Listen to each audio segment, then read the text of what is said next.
하나님의 말씀 사사기 16장 20절에서 22절까지 있는 말씀을 보도록 하겠습니다. 들릴라가 이르되 삼손이여 블레셋 사람이 당신에게 들이닥쳤느니라 하니 삼손이 잠을 깨며 이르기를 내가 전과 같이 나가서 몸을 떨치리라 하였으나 여호와께서 이미 자기를 떠나신 줄을 깨닫지 못하였더라. 블레셋 사람들이 그를 붙잡아 그의 눈을 빼고 끌고 가사에 내려가서 놋줄로 매고 그에게 옥에서 맷돌을 돌리게 하였더라. 그의 머리털이 밀린 후에 다시 자라기 시작하니라. 아멘. 삼손은 그동안 하나님의 성령이 함께 해주심으로 수많은 이적을 행했습니다. 그러나 머리털을 밀리자 그에게서 하나님의 성령은 떠나셨고 하나님의 힘과 능력이 삼손에게서 떠나게 되었습니다. 하나님의 성령이 함께 할 때 그는 그의 인간적인 많은 약점에도 불구하고 그에게서 하나님의 능력이 나타났습니다. 그렇지만 하나님의 능력이 떠나자 사사였던 삼손은 다른 사람들과 같은 그런 사람이 되었습니다. 삼손이 잠에서 깨서 전과 같이 나가서 블레셋 사람들의 계략을 무너뜨리고 다시 한번 그 사람들을 골탕 먹이려고 해보았지만 마음대로 되지 않았습니다.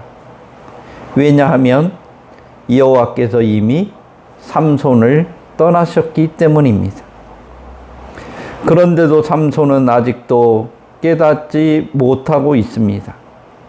민수기 6장의 나시린의 법에 따르면 나시린의 서약을 어긴 자는 7일 후에 정결례를 하면서 머리를 자름으로써 정결하고 다시 나시린의 서약을 해야 합니다.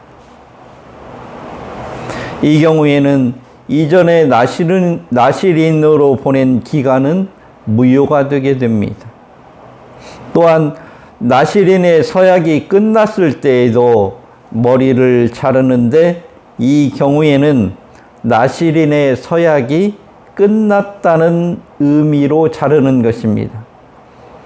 다른 말로 하면 지금까지는 내가 나시린으로 살았지만 이제부터는 나시린이 아니라 평범한 일반인으로 살겠다는 표시로 머리를 자르는 것입니다.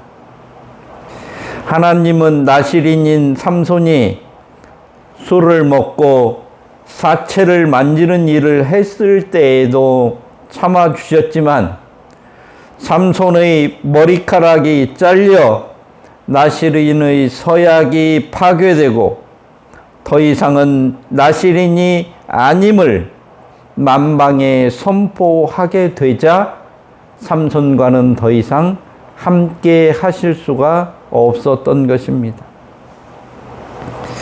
삼손은 하나님의 사사로서 당연히 나시린의 법을 지켜야 했습니다. 그리고 이스라엘을 구원하는 나시린으로서 하나님의 일을 해야 했지만 하나님께서 원하시는 일에는 전혀 관심이 없었고 자기 눈에 좋은 것만 쫓아 살다가 결국은 나시린이라는 표시인 머리가 잘리고 블레셋 사람들에 의해 눈이 뽑히게 되는 처지가 됩니다. 고대에는 흔히 전쟁 포로의 눈을 뽑는 잔인한 형벌을 내리는 경우가 많았습니다. 이렇게 하는 이유는 그 전쟁 포로가 다시는 전쟁을 일으키지 못하도록 군인으로서 무능력자를 만들어 버리기 위함이었습니다. 그래서 유대 왕국 말기 시드기야 왕의 경우에도 바벨론인들에게 포로가 되었을 때 그의 두 눈이 뽑혔던 것입니다. 또 다른 경우에는 포로의 오른손 엄지손가락과 오른발 엄지발가락을 잘라버려서 도망가지 못하게 하기도 하는 형벌을 내리기도 했던 것입니다.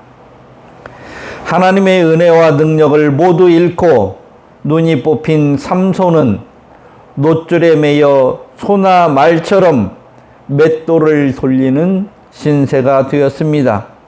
맷돌을 돌리게 하였다는 에 해당하는 히브리어 토해는 맷돌을 간다라는 뜻의 탁한의 분사형 남성 단수로서 21절을 직역해보면 이렇게 번역할 수 있습니다.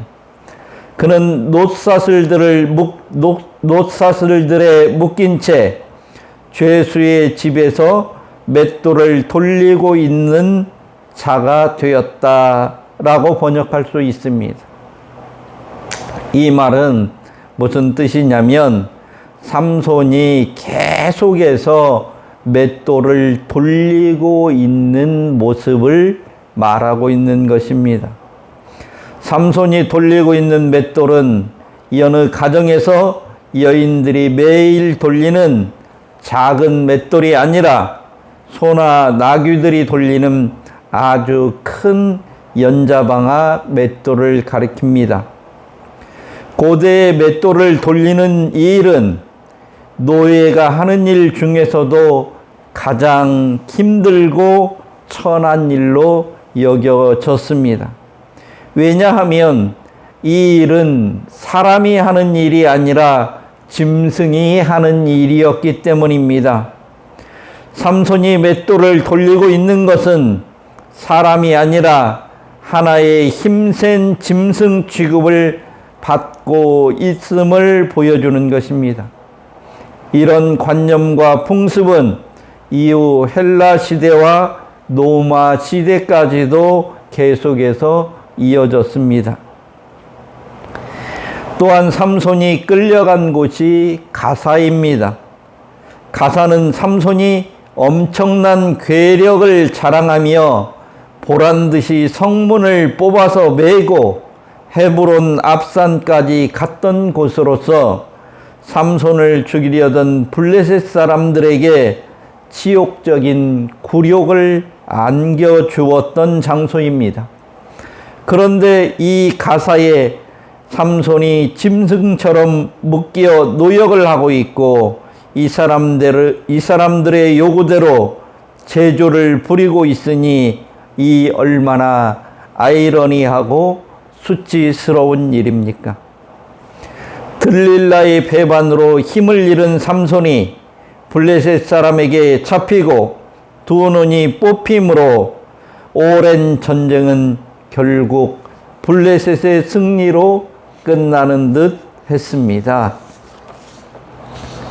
승리에 도취한 블레셋 사람들은 잔치를 열고 축제를 즐깁니다. 자기들에게 이런 승리를 안겨준 자기들의 신 다곤에게 제사하며 영광을 돌립니다. 천지 만물의 창조자요 대주제이신 여호와 하나님께 돌려져야 할 영광이 다곤에게 돌려지는 기막힌 상황이 되었습니다. 블레셋 사람들이 술에 취하고 분위기에 취해 잔치 분위기가 무르익었을 때 삼손을 불러 제조를 부리게 하면 좋겠다는 아이디어를 냅니다. 그들은 삼손을 불러 웃음거리를 삼으려고 한 것입니다. 눈이 뽑히고 힘이 없는 상태로 불려나온 삼손의 일거수일투족은 광대처럼 어떤 제조를 부린 것이 아니라고 하더라도 그 자체만으로도 사람들에게 웃음거리가 되고 조롱거리가 되기에 했던 것입니다.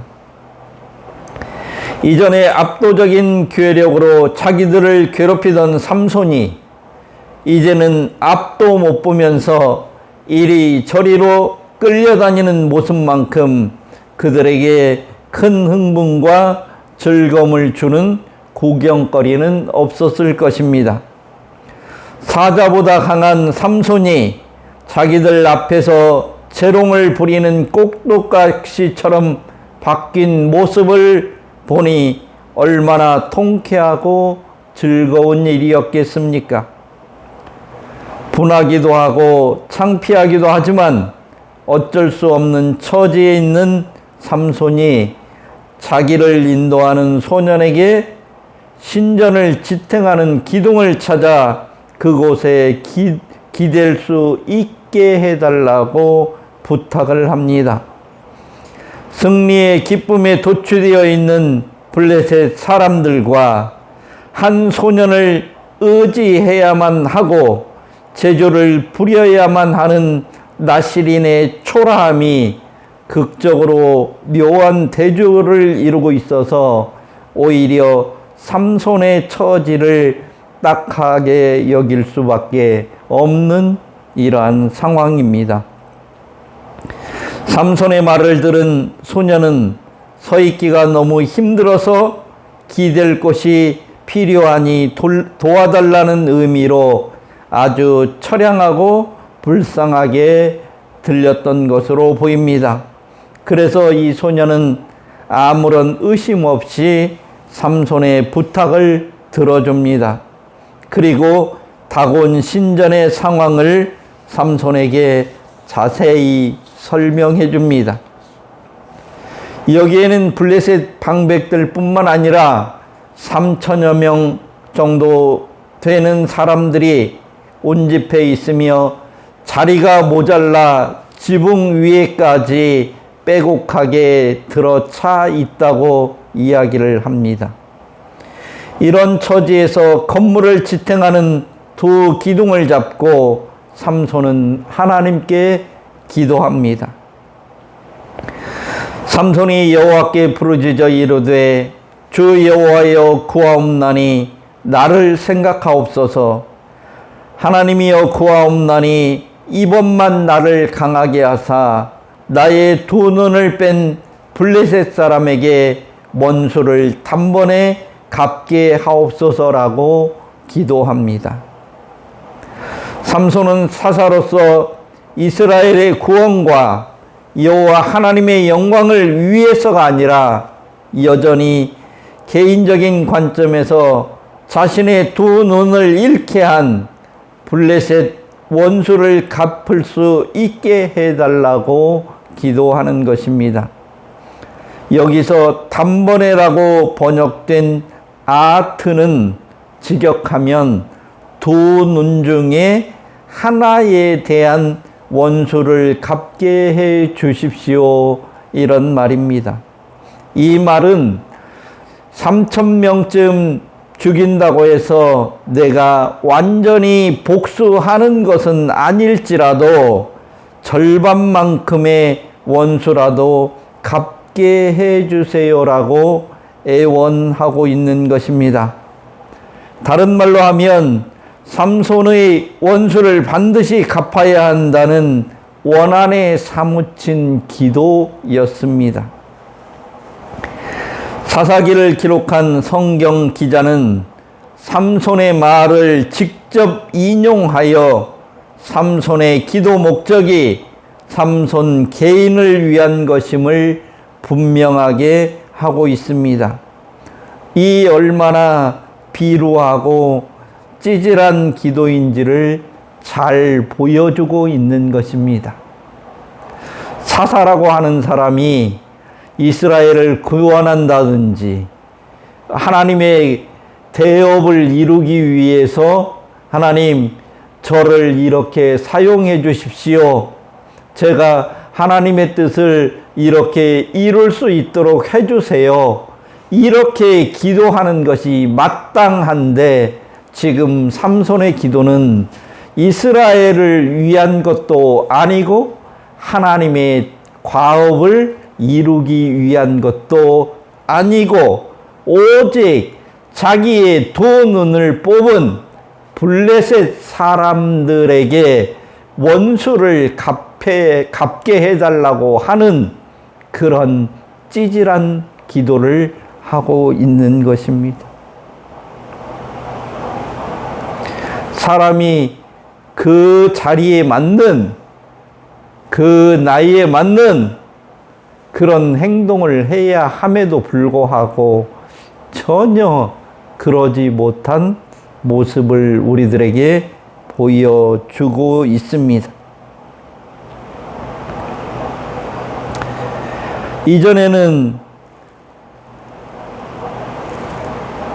사사로서의 규례를 어기고 시체를 만지지 말고 포도주를 마시지 말라는 규례를 어겼음에도 불구하고 여호와의 영이 임함으로 삼손을 도운 적이 있었습니다.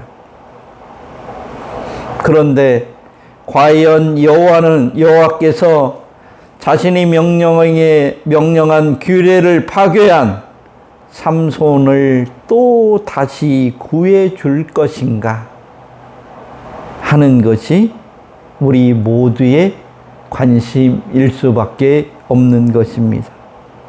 이런 찌질한 기도를 하고 있는 이 삼손의 기도에 하나님께서는 응답해 주실 것인가 하는 것이 이 이야기의 초점인 것입니다. 삼손은 마지막으로 블레셋 사람들과 함께 죽기를 원한다고 한 후에 온 힘을 다해 두 손으로 기둥을 밀어냈습니다. 블레셋 사람들이 신전에서 흥청망청하고 있을 때 형식상으로는 삼손이 신전을 무너뜨리는 이 일을 했지만 이 일은 삼손이 자기의 힘이나 능력으로 할 수 있는 일이 아니기 때문에 삼손이 자기를 희생해서 블레셋 사람을 죽였다고 이렇게 오해해서는 안 되는 것입니다. 사람들은 삼손의 힘의 근원이 삼손에게 있다고 착각합니다. 그래서 삼손의 머리카락에 무슨 신통력이 있는 것처럼 생각하지만 이것은 외적인 모습일 뿐입니다. 다곤 신에게 승전가로 찬송하던 3,000명의 합창 소리가 허망함과 잠시 승리에 도취되었지만 하나님의 놀라운 권능 앞에서는 한순간의 죽음을 맞게 되는 전적으로 무능한 자들임을 하나님께서 보여주셨기 때문입니다. 삼손이 성장하는 사사기 13장과 삼손이 청년이 되어서 활동하는 14장에서 15장까지에는 삼손이 힘을 쓰는 경우에 공통적으로 등장하는 표현이 여호와의 영이 임하심에입니다. 이것은 삼손의 힘의 근원이 머리나 삼손 자신에게 있는 것이 아니라 여호와 하나님임을 강조하고 있는 것입니다. 그래서 사사기 13장에서 15장까지에서는 삼손의 머리에 대한 언급이 전혀 없습니다. 삼손의 머리카락에 온 초점이 맞추어진 것은 16장에서 집중적으로 언급되고 있을 뿐입니다. 이것은 성경이 보여주는 고차원적인 기교이며 문학적인 양식으로 우리의 이목을 집중시키고 바른 깨달음을 갖도록 하기 위한 하나의 장치일 뿐입니다. 삼손이 아무리 머리를 길게 길러도, 삼손이 아무리 기도를 하고 매달린다고 하더라도 이 기도에 응답하시는 분은 하나님이시기 때문입니다. 하나님의 응답이나 하나님의 역사가 없는 인간의 행위는 아무런 의미가 없습니다. 그리고 이러한 능력을 발휘할 수도 없는 것이기 때문입니다.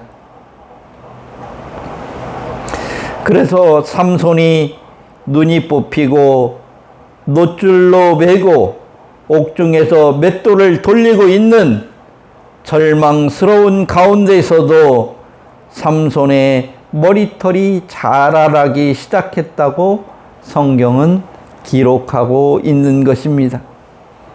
이것은 모든 사람들이 삼손의 머리카락에 관심을 보이고 있기 때문에 이것을 사용하여 우리에게 하나님의 본래의 의도를 깨닫게 하기 위해서 삼손의 이야기를 사람들이 흥미를 가지고 지켜보도록 하기 위해서 사용하는 하나의 문학적인 방법이고 수사학적인 기교라는 것을 깨달아야 되는 것입니다. 삼손은 자신을 하나님의 나실인이라고 소개하고 있는데, 나실인은 포도나 독주, 머리 자르는 것을 금하고 시신을 가까이 하지 말라고 민수기 6장에서 가르치고 있습니다. 그런데 삼손은 수많은 살인을 저지르면서 머리만을 강조하고 있습니다. 나실인으로 서원한 인간에게 초점이 있는 것이 아니라 그를 받아준, 이런 잘못을 범함에도 불구하고 그와 함께 하신 하나님에게 모든 것이 있다는 것을 기억해야 합니다. 나실인의 자격이나 조건이나 능력에 문제가 있는 것이 아닙니다. 하나님이 그 사람을 받아주고 하나님이 그 사람과 함께하고 하나님이 그 사람에게 은혜를 주신 것이 중요하다는 말입니다. 그래서 나실인은 자신이 나실인임을 다른 사람에게 주장하고 강조하고 자랑할 것이 전혀 없다는 말입니다. 도리어 하나님께서 자신 같은 존재를 나실인으로 받아주심에 감사하고 감격해야 하는 것이라는 말입니다. 나실인뿐만 아니라 하나님과 관계된 모든 인간 관계가 마찬가지입니다. 예언자도 하나님께서 말씀을 깨닫게 해 주셔서 하나님의 말씀을 전하는 사람일 뿐입니다. 하나님께서 예언의 말씀을 주시지 않으면 아무것도 할 수 없는 자들이 예언자였습니다.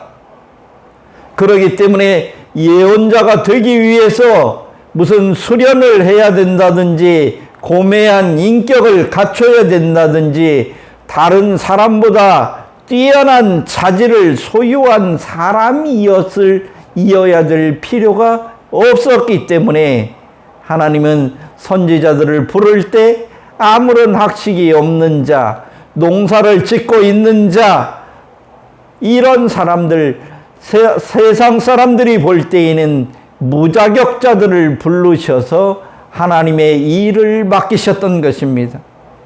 이것은 하나님의 일이 사람의 손에 달려있지 않음을 우리에게 분명히 깨닫게 하시기 위함이었던 것입니다. 그러므로 하나님과의 관계를 다른 사람과 비교하고 하나님과의 관계를 다른 사람 앞에서 교만 떠는 것은 정말 웃기는 일이고 삼손의 착각이었던 것입니다. 자신은 다른 줄 알고 자신은 힘이 있는 줄로 알고 자기 머리가 아니라 하나님 때문이라는 것을 전혀 몰랐던 삼손에게 비극이 있었던 것입니다. 오늘날도 마찬가지입니다. 우리가 하나님의 부르심을 받아서 하나님의 일꾼이 된 것, 하나님께서 맡겨준 일들을 감당하고 있는 것, 이 자체를 하나님께 감사하고 정말로 하나님의 이 일을 할 수 없는 자들이 하나님의 이 일을 하고 있음에 귀하게 여겨야 될 터인데, 자기가 무슨 목사가 될 만한 그런 자격이 있어서 능력이 있어서 목사가 된 줄 알고 교만을 떨고 있는 그런 모습은 삼손의 모습과 하등의 차이가 없는 모습인 것입니다. 하나님은 하나님의 일을 하나님께서 하신다고 하는 것을 이 사사기를 통해서 우리에게 분명하게 하시고 있는 것입니다. 우리는 어떻게 보면 다른 사람보다도 더 무능한 사람이고, 어떻게 보면 이 세상에서 하나님이 우리를 사용해 주시지 않으면 다른 사람들 발밑에서 기면서 살아야 될 그런 존재인지도 모릅니다. 그런 우리들을 하나님께서 부르셔서 하나님의 말씀을 전하는 자로 삼아 주셨고, 하나님의 일을 감당하는 자로 삼아 주신 그 하나님의 은혜에 감사할 줄 아는 그런 삶을 살아야 하는 것입니다. 오늘도 우리가 하나님의 말씀을 전하기 때문에 하나님의 일이 성취되는 것이 아니라, 하나님께서 무능하고 부족하고 형편없는 자들이지만 하나님이 함께 하시고 하나님이 친히 일하시기 때문에 하나님의 일이 이루어지고 있음을 분명히 기억해야 할 것입니다. 삼손의 삶을 어떻게 평가하든지 간에 하나님께서는 그를 통해 이스라엘을 블레셋 손에서 구해내기 시작할 것이라고 약속하신 약속을 성취하셨습니다. 하나님께서는 삼손이 태어나기도 전에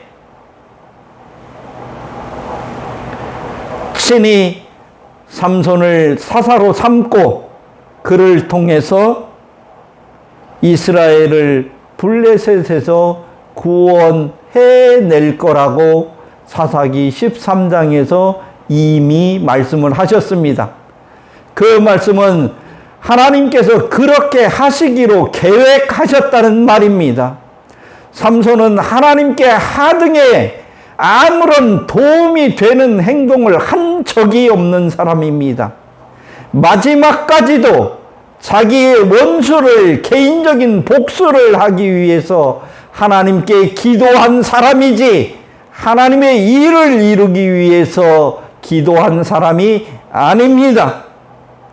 그럼에도 불구하고 하나님은 그를 통해서 이스라엘을 블레셋 손에서 구해내기 시작할 것이라고 하신 하나님께서 스스로 하신 약속을 성취하셨습니다.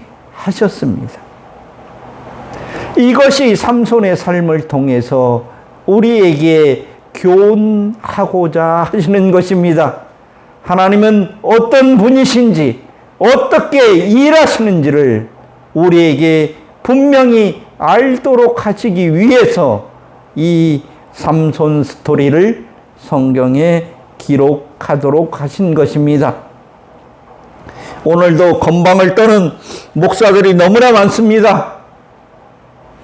이 대한민국의 장래는 그런 목사들 때문에 좌우되는 것이 아닙니다.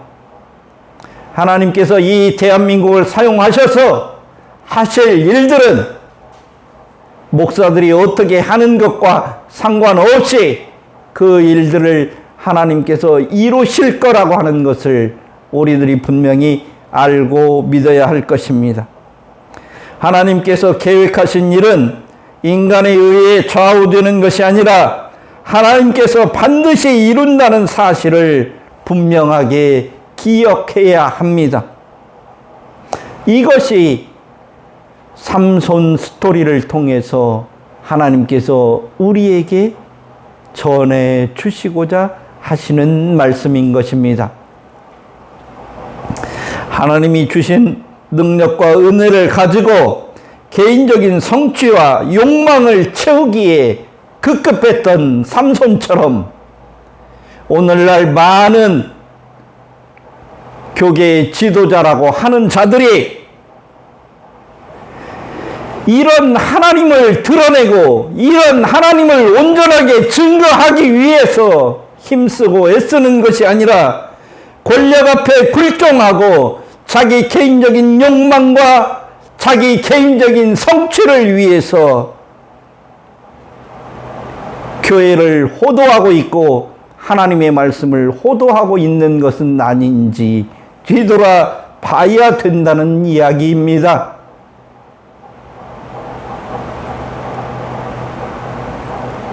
이 일은 성경이 우리에게 분명히 제시하고 있는 말씀인 것입니다. 삼손의 모습을 통해서, 삼손의 최후의 모습을 통해서 우리 자신을 성찰해보고 돌아보는 깨달음이 우리에게 있어야 할 것입니다.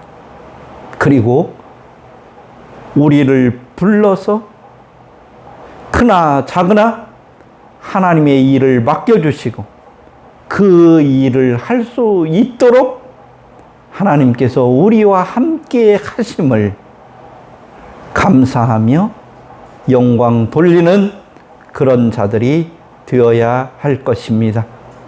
기도하겠습니다. 하나님 아버지,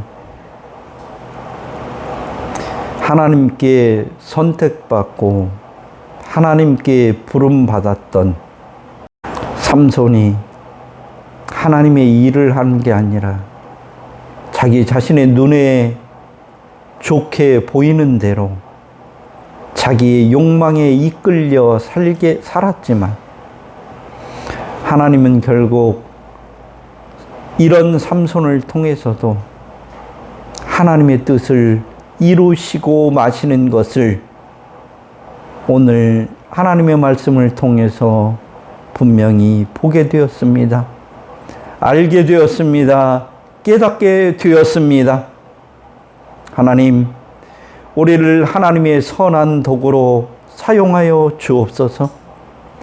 하나님의 귀한 일을 이루어가는 하나님의 종으로, 하나님의 일꾼으로 부름 받은 것을 귀하게 여기는 자들 될 수 있도록 주께서 함께하여 주옵소서. 하나님, 우리의 삶을 통해서 하나님의 영광이 드러날 수 있도록 주께서 은혜 베풀어 주옵소서. 이 대한민국 교회들을 하나님 불쌍히 여겨 주시기를 원합니다.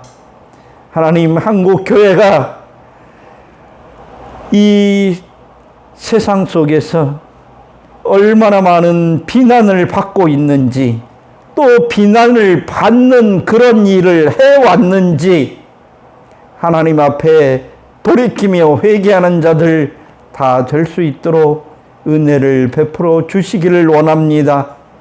우리부터 하나님의 말씀에 귀 기울이고 그 말씀을 따르고 그것을 중요하게 여기지 않았던 이런 것들을 하나님, 우리부터 회개합니다. 하나님, 우리들에게 다시 한번 기회를 주시고 하나님의 말씀을 의지하며 그것을 따라서 하나님의 일에 관심을 가지고 하나님의 말씀을 순종하는 그러한 삶을 살아갈 수 있도록 주께서 함께하여 주옵소서. 예수님의 이름으로 기도드립니다. 아멘.